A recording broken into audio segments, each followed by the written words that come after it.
Cellular intelligence, life and death all begin at the cellular level. Cellular awareness. Cells control their physiology and behavior by the physical and energetic signals and the stimulus they receive.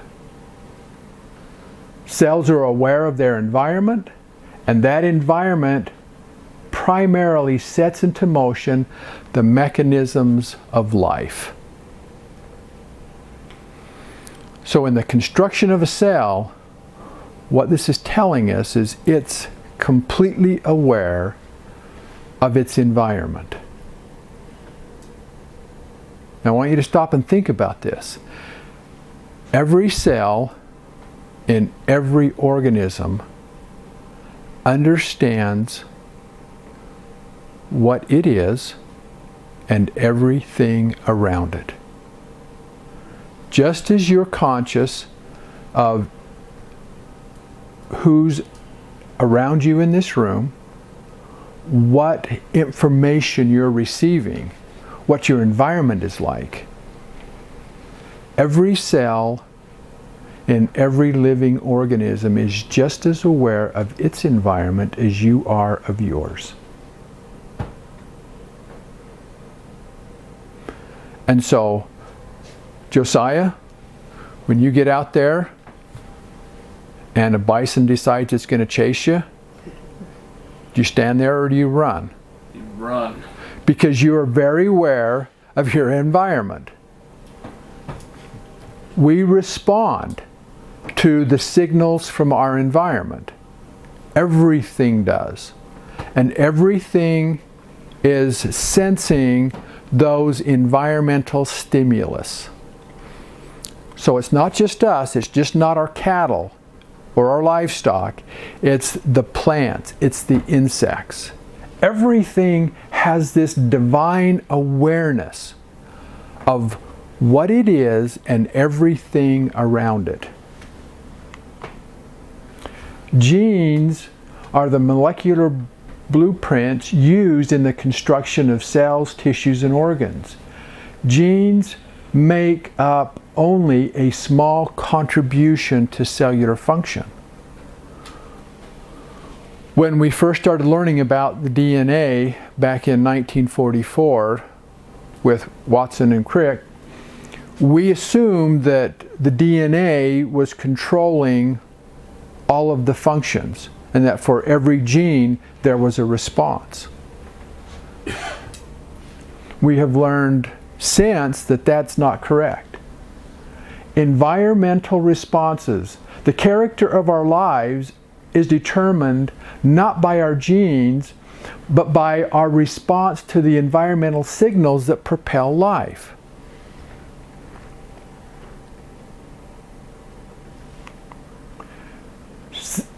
Signal transduction recognizes that the fate and behavior of an organism is directly linked to its perception of the environment. That's why Josiah runs. Even more now.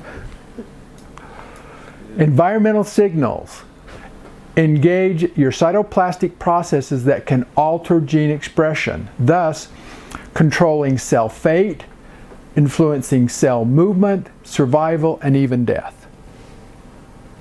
So again, now I have an environmental signal. So what's an environmental signal? Anything in the environment, really. It is. There's weather, Temperature. fight or flight, run, get killed, Mountain Dew, everything. You're not the first. Everything, water, nutrition, they're all signals. Everything is a signal. You have to understand that a breath of air is a signal. And these signals aren't just restricted to physical signals. Epigenetics. Epigenetics is the control beyond the genes. Science is now looking at this as a new field, and it evaluates how responses are created. And so we have a genetic response which says this is what the code is in the blueprint of my DNA. Now I also have an epigenetic response, which is going to be an input from the environment. And it can be anything from an energy, a frequency, a vibration, a liquid, a food source, a threat, anything. These are going to select, modify, and regulate gene activity. Genes don't have the dominant control except in a very, very small percentage of cases, and we'll talk about that. Genetics. When you are convinced that your genes that you've been saddled with at your conception control your life, it's an excuse to consider yourself a victim of hereditary. You are not the victim of our genes. Darwin and evolution. This was the suggestion that hereditary factors passed from parents to children were really the controlling factors in one's life. It implied that chance, not divine intervention, was responsible for what happened to life on Earth. And this was stated in his Origins of Species, 1859. Basic cell construction. We have a nucleus, which is the general genetic material, the cytoplasm, protoplasm material within the cells. These contain are organelles. Organelles, functional equivalent of tissues and organisms. Mitochondria, these are our energy producing cells, and our protective membrane, our outer rim of our cells. As you can see the construction here, we have this completely functional cell.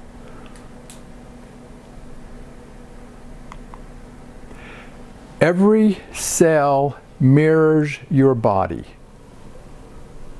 Every cell found in your body has a nervous system, a digestive system, a respiratory system. This is your skin, reproductive system, excretory system, endocrine system, muscular, skeletal, circulatory, and even an immune system. So every single cell has the same systems as your body as a whole. Cells can function independently. Each cell is an intelligent being able to survive on its own. If you take cells out of a human and put them in a petri dish, they'll reproduce. Single cells are capable of learning through environmental experiences which create cellular memories. Cellular memories are then passed on to offspring. So is that how they all become resilient and resistant to things? Is they, antibiotics, the one learns from that antibiotic and then it just keeps passing it down to its offspring all the way down and it becomes immune to antibiotics. That's one form of it, absolutely. It's how groups of people survive. Somewhere along the line, people figured out that tigers were going to eat them. And so the response was, I'm going to run. So that eventually their offspring instinctively figured out that tigers weren't their best friend. Those are memories that are passed on to cellular offspring. These come from environmental experiences. Cells respond to the environment. Healthy cells thrive, suboptimal environment, cells falter, adjust the environment, and cells revive. Faulty genes. Single gene disorders affect less than 2% of the population. So in Huntington's disease, we have cystic fibrosis. These are a direct result of a faulty gene. But you have to realize that genes are not designed faulty in the beginning. Somewhere along the chain of heredity, something altered this gene that then created its repetition. God did not create anything to have perpetual disease. That's not the intelligence in anything. Now, can we damage genes? Absolutely. Can we repair genes? Absolutely. But it's the environmental inputs that have that say. Right now, we have a very small percentage of the genes that are going to express a disease. But at one time, that gene did not do that. It got damaged and it became permanent. Okay? That's an environmental consequence. Genes are not the sole factor. Genes are linked to a lot of different diseases and traits. Links do not mean occurrence. Genes are not activated until something triggers them. So what makes genes work? How do genes get activated? Gene triggers. When a gene product is needed, a signal from its environment, not an emergent property of the gene itself, activates the expression of that gene. Its response is coming from the environment. When it comes to genetic control, it's the environment, stupid.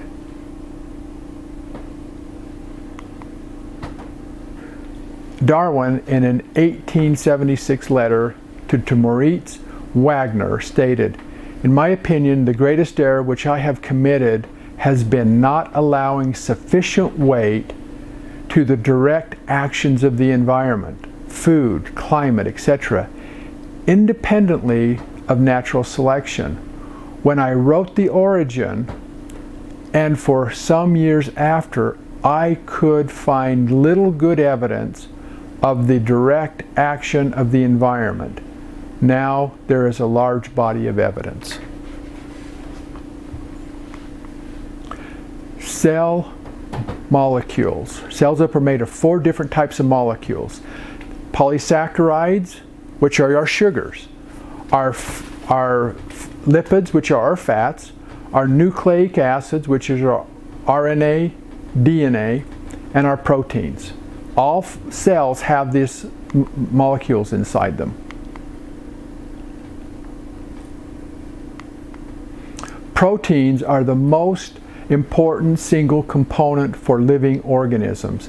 It takes over 100,000 different proteins to run our bodies. Proteins are enzymes. Cytoplasmic protein pathways. Cytoplasmic proteins that cooperate in creating specific physiological functions are grouped into things known as pathways. So we have a respiratory pathway, a digestive pathway, muscle contraction, energy creating, Krebs cycle, and more. Everything happens through what we would call an assembly line. An assembly line is nothing more than a pathway where a whole series of events begin, occur, and result in an end function. Everything works down this assembly line of life. These are pathways. 1944, scientists determined that it was DNA that actually contained hereditary information. Watson and Crick unraveled the structure and function. DNA molecules are long, thread-like, made up of 4 nitrogen-containing chemicals called bases, in short, A, T, C, and G. This is what they look like. Each DNA strand is normally intertwined with a second DNA strand loosely wrapped into a double helix conformation. The DNA bases on both strands are mirror images of each other. Each single strand contains the information to make an exact copy, an exact complementary copy of itself. Chromosomes. We have 23 pairs of chromosomes, 46 altogether. They ensleeve or come over the DNA. Chromosomes reside in the nucleus of the cell, half of which are made up of DNA and half made up of regulatory proteins. DNA forms the core and the protein cover the DNA like a sleeve. Those proteins are turning out to play as crucial role in hereditary as DNA. Now it is these proteins that are understanding the environment. Gene regulation. When a gene is covered, their information cannot be read. So you look at a gene like an arm. When you have a sleeve over top of it, it cannot be read. It requires an environmental signal to spur the sleeve protein that covers the DNA to change its shape and detach from the DNA's double helix, exposing the gene and allowing it to be read. Once the DNA is uncovered, the gene makes a copy of the exposed gene. So you have to have the modification of the sleeve to get activation of the gene. Gene activity is controlled by the presence or absence of ensleeving proteins, which are controlled by environmental signals.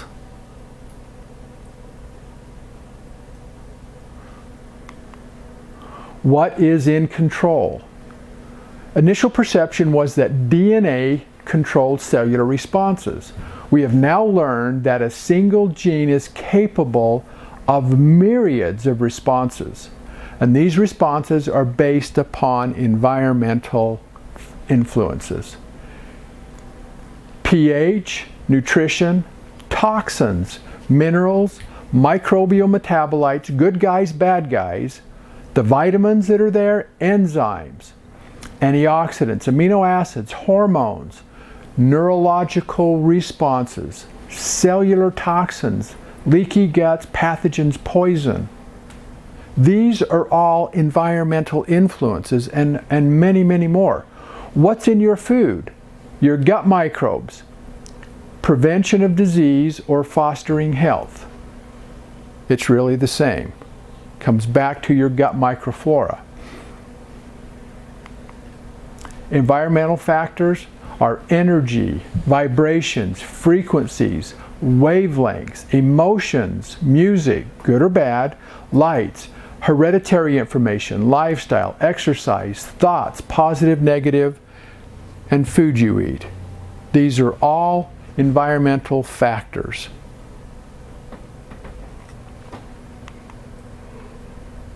Epigenetics. The studies of epigenetics have made it clear that there are two mechanisms by which organisms pass on hereditary information. One, it comes from the genes, which we refer to as nature. The other one is nurture, is your epigenetic influences. Gene variations. The study of protein synthesis reveals that genetic dials can create more than 2,000 variations of proteins from the same gene blueprint.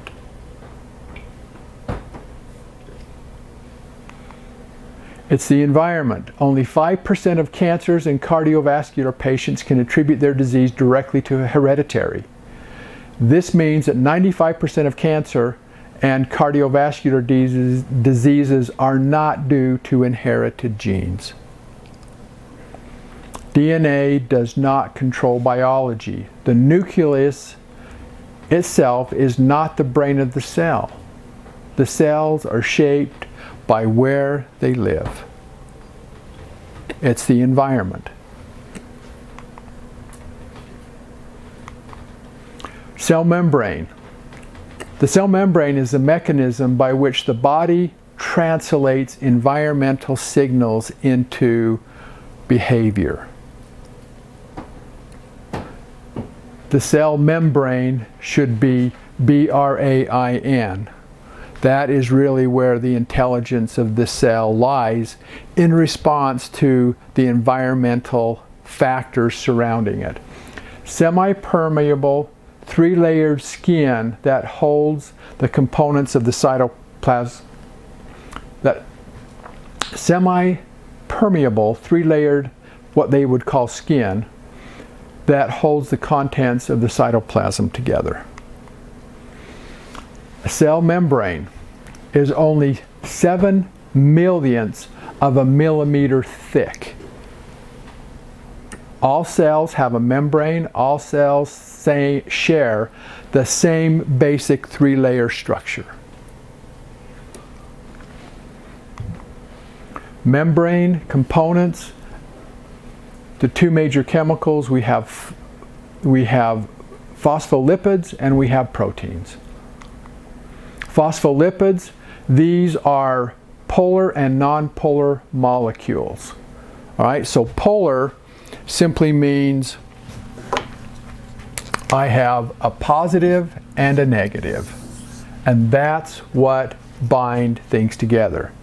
So in a soil, when we come down here and we start talking about minerals, we have all of these minerals that have positive and negative charges. And that's how they attract and hold to each other. The other one is positive, negative charges. They act like magnets. They can either attract or repel.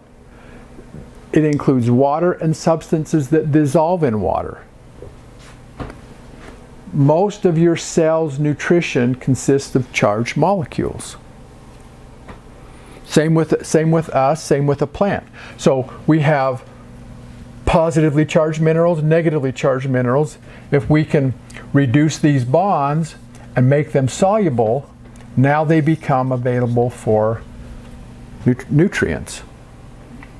But how nature holds them in an unavailable form is they just bind up. So you have all these positive, negative charges, and they combine into large molecules and they stay in place.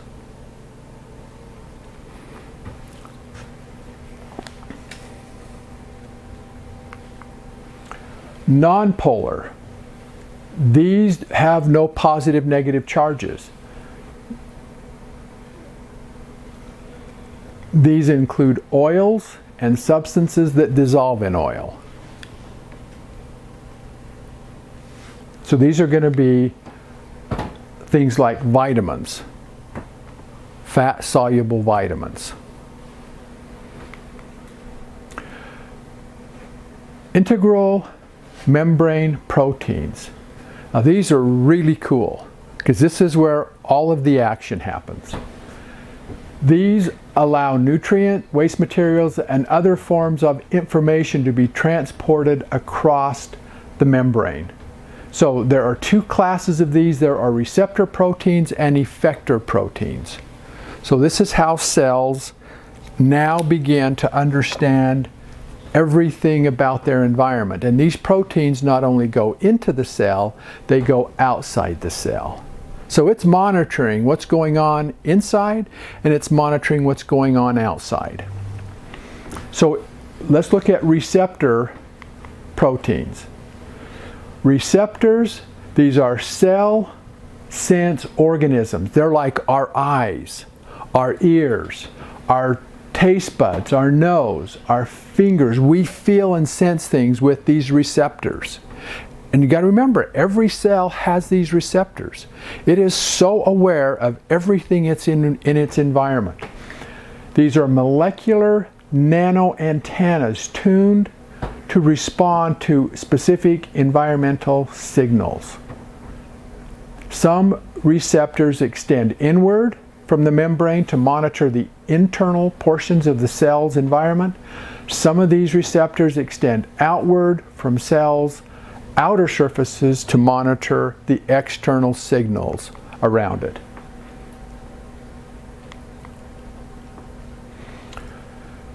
Cells possess a uniquely tuned receptor protein for every environmental signal that needs to be read.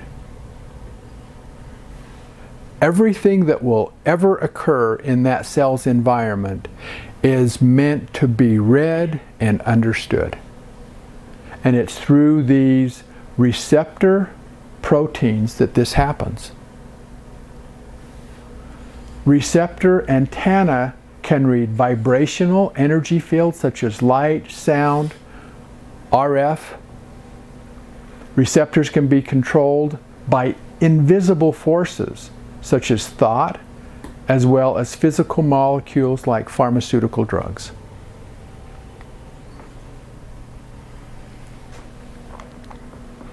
Receptors provide an awareness of the environmental signals, but the cells themselves still have to engage in an appropriate life-sustaining response.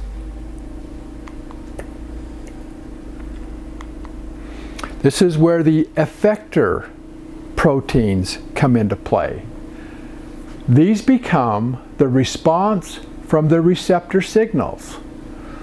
Receptors are equivalent of sensory nerves. Effector proteins are the actions of motor nerves. Receptor effector complexes are switches, they translating environmental signals into cellular behavior. There's up to 100,000 or more such switches in every single cell membrane. So Kenny, have you ever been to the doctor and he takes this little pointy hammer and he taps on your knee? What happens to your foot? Flies up. Okay, so you have to look at it like the little whack on the knee becomes the receptor.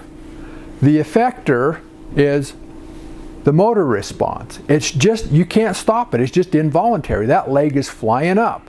When he hits that nerve, that leg is coming up. That's the motor response. And so every cell has this. We have hundreds of thousands of switches that these cells are going, whoa. I mean, they're busy little guys. You wonder why you're tired at night? Yeah, there's a lot of stuff going on. Everything is sensing and reacting and adjusting.